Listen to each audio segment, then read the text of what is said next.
Hello, my name's Atande, and this is my book review of the last 5 books that I've read. Well, actually, the review of my favorite books out of that set. As many of you may know, I'm doing the 100 books in 1 year challenge. So thank you very much to the people who inspired me to do that. And as I said, every 5 books, I do a recap on my favorite books in that set, to give a little bit of insight into what I recommend on reading. And remember, my evaluation of these are different than how you may enjoy other books. All the books in this set I actually really enjoyed. However, these are my 2 favorite here.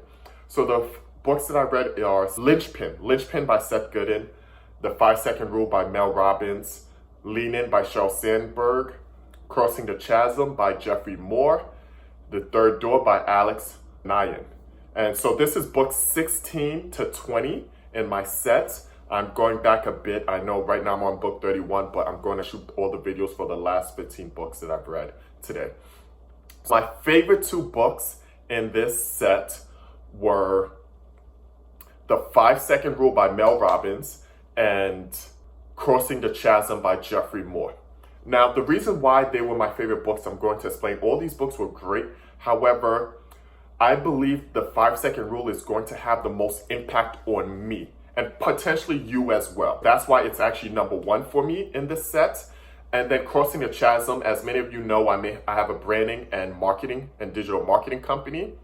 So first, the 5-Second Rule. Why was that my favorite book in this? And the reason why it's my favorite book is I think this book and this concept is going to have the biggest impact on my life. Now, what do I mean by saying the biggest impact on my life? So the rule is simply this. Whenever you have an idea or you need to do something, count down from 5 like you're a rocket ship. So 5, 4, 3, 2, 1. And by the time you hit 1, you get up and you do that thing. And I love that because I believe so many times in life, myself included, that's why it's the most important thing to me, because I'm trying to do more and more and find out why I'm not being as productive as I can be. I know a lot of people say that, hey, you're doing a lot of things, but there's so much more I feel like I could be doing. And there's so many times I see that I feel I'm falling a bit short. And a lot of that comes down to, oh, I really don't want to try this, or thoughts start creeping into my head, and your head as well. And you start saying, you know what, maybe I'm not going to do this, and maybe this isn't the right time, or I'll do it a little bit later. The 5-Second Rule eliminates that. Essentially, whenever you have an idea and you know you should do something or you're thinking about doing, 5, 4, 3, 2, 1, do it. All right? So by the time you hit 1, you do it. For me, I try to do it by the time I hit 3. So the reason why it works psychologically, when you count down, it forces your brain is thinking, oh, I'm about to take an action. So it's prepping to do that. And it's stopping you from thinking about all these other worries. And within those 5 seconds, the issue why people don't do things a lot is because they think too much about the fear of what will happen if I fail at this, or what will happen if I actually succeed, or how will people look at me. This helps you push away those fears by not giving them the time to marinate in your subconscious, or the time to come to thought. So you're just forced to take action and do whatever you know you should be doing. All right. So that is why this is so impactful to me conceptually, practically. I feel that this is going to help me clear a lot of hurdles. And that's why for me, this was my favorite book for this set, because I feel it's going to have the most impact on my life.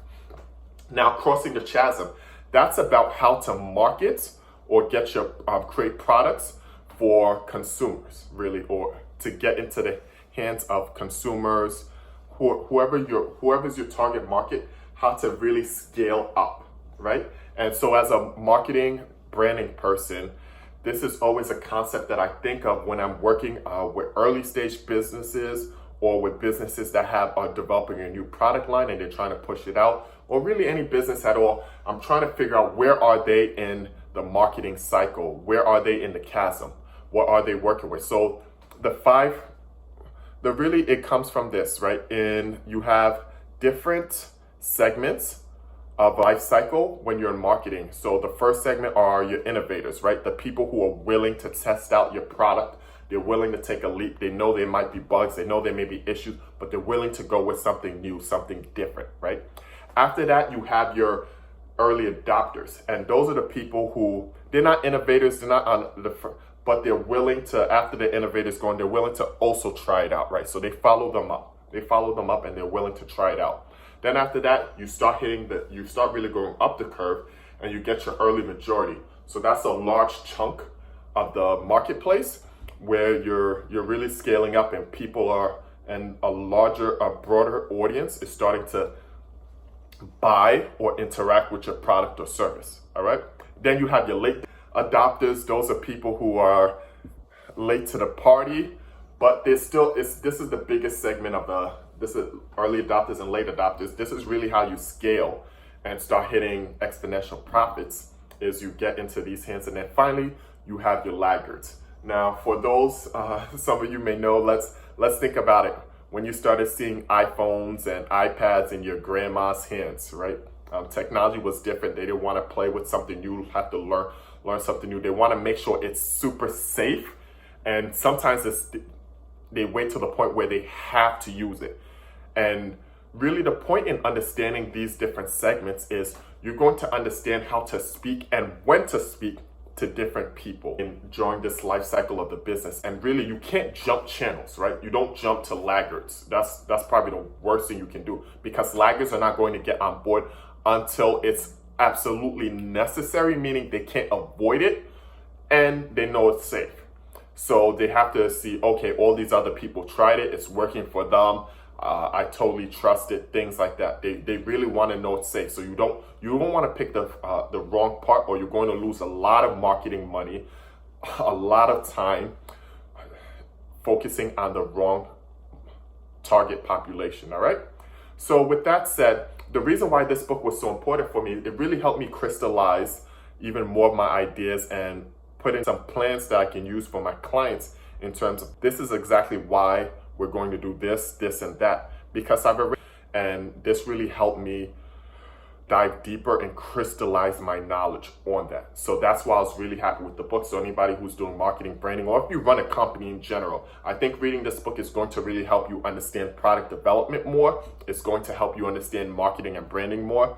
And one thing I do with a lot of my businesses, I say we have to have a flexible brand promise. Meaning your brand promise to different parts of this segment, the way you market to them, the communication you use, what you're saying in your copy is different. Because innovators, they want cutting edge, right? They want cutting edge. They want to know this is the first thing to market. This is way ahead of the curve. That's what they want. They want to play around with something new, right? So it's a different way that you're going to talk to them. Early adopters, they're like that, but they're a little bit more. They're a little bit, they're not bleeding edge, right? They still want to be early. They want to be one of the first on board, but in a viewpoint, they are more of, how can I say this?